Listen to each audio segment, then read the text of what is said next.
Não vemos alegria na cidade. São poucos aqueles que conservam um verdadeiro espírito de alegria.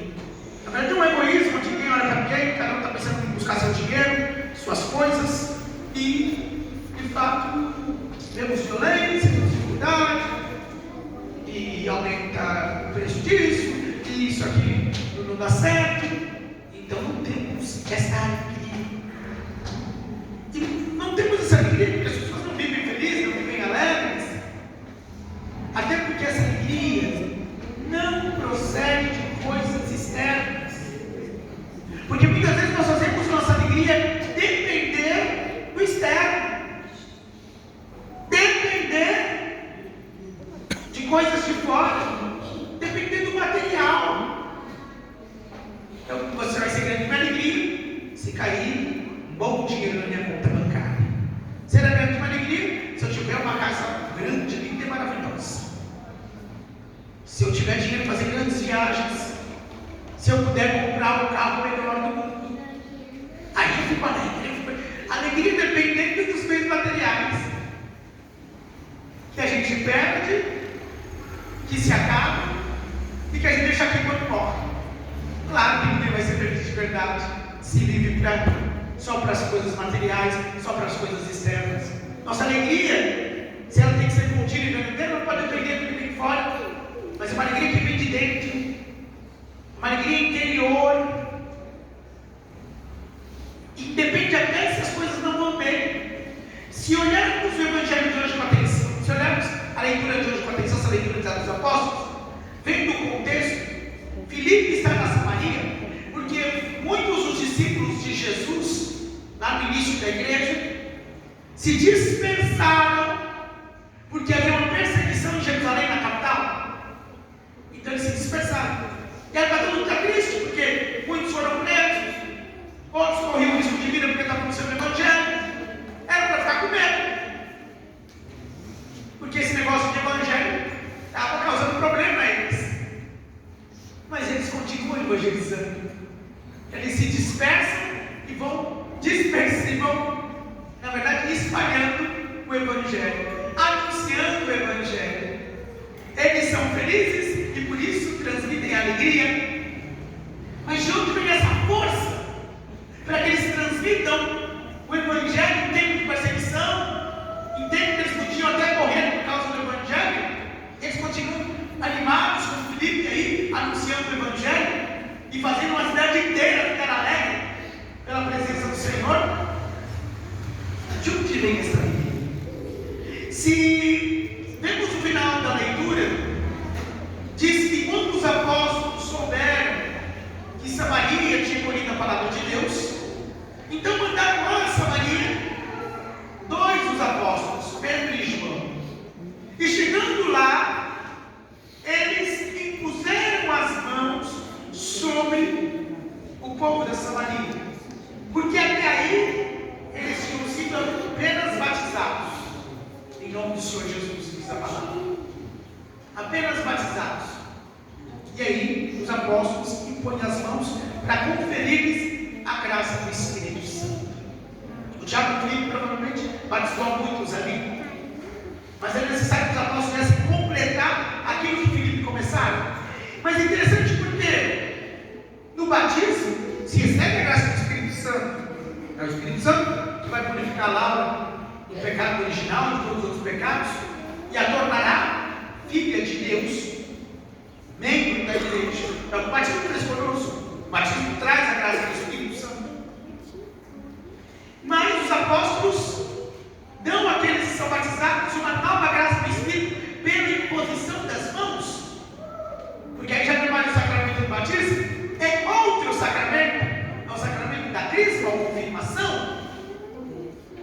Os apóstolos estão conferindo o sacramento da crisma, porque a pessoa que batiza, ainda mais se ela batiza pequena, se ela batiza na infância, ela até começou a caminhada cristã, mas essa caminhada cristã só se torna plena, completa, com os outros 2 sacramentos. Você pode dizer que iniciação cristã são 3, não é só o batismo.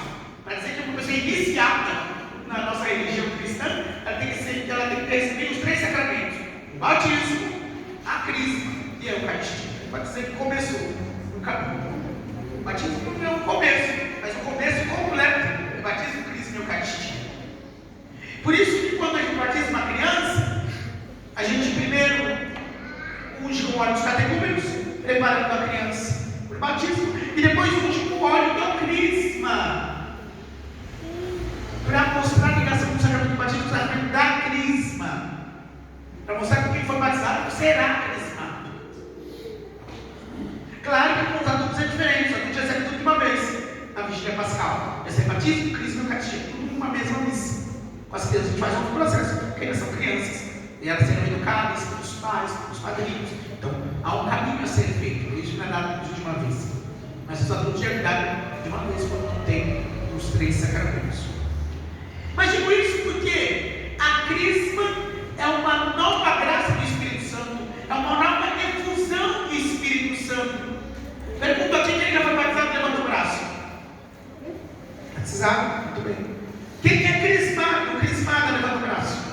Muito bem, quase todos. Muito bem. O sacramento da crisma, de verdade, ele dá plenitude completa àquilo que o batismo começou. E por isso nós devemos saber que pelo batismo e pela crisma, nós temos a graça do Espírito Santo. Recebemos a graça do Espírito Santo no batismo e fomos confirmados nessa graça pelo sacramento da crisma, também se chama confirmação. E é interessante que confere o sacramento da crisma não é o diácono Felipe, na primeira leitura. Diácono batismo, mas não crisma. Quem crisma são os apóstolos. Na verdade, quem crisma são os bispos, e os bispos são sucessores dos apóstolos. Por isso eles têm autoridade para crismar. A gente também crisma, nós padres, mas quando o bispo autoriza, quando o bispo permite. Na vigília pascal a gente crisma porque houve uma autorização especial do bispo.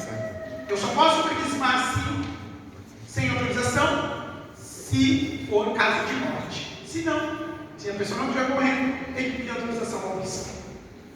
Porque um sacramento próprio, bispo ordinário, o sacramento da crisma, é sacerdotes ministros extraordinários desse sacramento. Mas curioso, porque nesse sacramento se usa o óleo, que é justamente o santo crisma, que é um óleo perfumado. E o santo crisma é um óleo especial, porque na missa do Santos Óleos, quem já participou, não esquece de assistir o lá na Catedral da Operação, o senhor bispo abençoa os óleos que serão usados.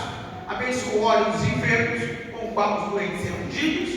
Abençoa o óleo do batismo, que é o óleo dos catecúmenos, que servirá para o batismo. Mas o santo crisma é um óleo que é especialmente preparado com perfumes, é um óleo perfumado, que será usado em diversos momentos para consagrar a igreja, consagrar o altar, para a ordenação dos padres, dos bispos e para o sacramento da crisma, que leva o nome do óleo. A palavra crisma vem do grego. Crisma significa unção. A unção é feita com óleo. A pessoa fica untada, com uma forma que é untada com óleo. A gente é untado com óleo. Óleo ungido. Óleo. Crisma significa unção. A crisma dá o nome a Cristo, porque Christos em grego é o ungido, o crismado, o que recebeu a unção. Por isso que nós nos chamamos cristãos, porque nós somos ungidos com a unção. Nós somos ungidos com a unção.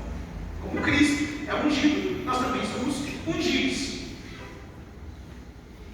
E por isso tem o óleo do crisma, que dá origem ao sacramento da crisma, o sacramento da unção. E o óleo é o óleo do crisma. Crisma, na verdade, é o Espírito Santo. Porque quando fala sacramento da crisma, a unção verdadeira, não é do óleo. O óleo é só símbolo, o óleo é só imagem. Mas na verdade, por trás dessa imagem, ou dentro dessa imagem, encontramos o Divino Espírito Santo. Em nenhum momento está escrito no Evangelho que nosso Jesus foi ungido com óleo. Os profetas, os reis, os sacerdotes do Antigo Testamento eram todos ungidos com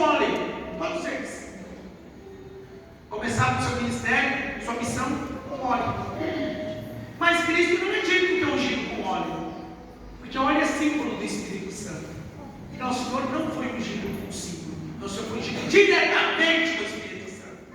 Ele recebeu a crisma por excelência, o Espírito Santo. E esta crisma é como aquela que recebeu o sumo sacerdote Arão, irmão de Moisés, que diz o salmo, aquele salmo que diz: como é bom os irmãos e bem unidos. É como o óleo que é derramado na cabeça de Arão e vai escorrendo pelo seu manto até a borda, até os seus pés, vai descendo pela barba até a orla do manto. Na verdade, este óleo, esta unção, é o Espírito Santo se derrama na cabeça, a cabeça do corpo místico de Cristo, que é a igreja. Derrama na cabeça, que é Cristo, e vai escorrendo pelos membros todos do corpo de Cristo. Os membros somos nós de São Paulo. Vós sois membros do corpo de Cristo. Então este óleo, essa unção do Espírito Santo, vai sendo derramado sobre todos nós. E por isso nós somos chamados cristãos, porque somos ungidos, somos um com Cristo. Recebemos a unção, recebemos o Espírito Santo. E é do Espírito Santo que fala o Evangelho de hoje.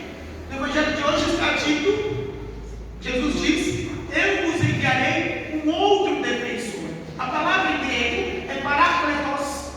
Parácletos significa, paráclito significa aquele que fica do lado. Por isso que em várias traduções é colocada a palavra advogado, que em latim tem mais ou menos o mesmo significado.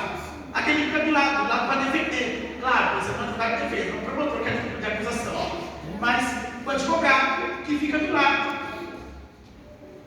para proteger, para testemunhar, para defender.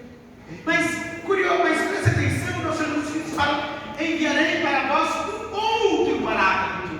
Por que um outro? Porque já tinha um. O primeiro paráclito é Jesus. Ele é o nosso defensor, ele é o nosso advogado, como diz a carta de São João. Ele é o paráclito, Jesus. Ele nos defende diante do Pai, com seu sangue, com suas chagas de misericórdia. Mas é importante dizer que Jesus volta ao Pai, e por isso ele anuncia: não vos deixarei órfãos, eu virei a vós. É a promessa de Deus: não vos deixarei órfãos, sozinhos, abandonados. E aí então ele promete que ele virá a nós, e ele vem a nós por obra e graça do Espírito Santo. Tudo que Jesus realizou nesse mundo, uma vez que estava encarnado, se tornou homem como nós, foi por o poder do Espírito Santo. Claro que ele poderia ter assumido todo o poder de sua divindade, mas como ele estava aqui, ele resolveu usar o poder do Espírito. Os milagres que realizou, as curas que fez, a palavra que pregou, tudo foi no poder do Espírito Santo. Jesus agiu pelo Espírito Santo. Por isso a sua igreja, que somos nós, continuamos agindo pelo Espírito. Por isso que a gente recebe o Espírito Santo no batismo, na crisma e também na Eucaristia, para podermos continuar a missão de Jesus no mundo, para podermos continuar com a força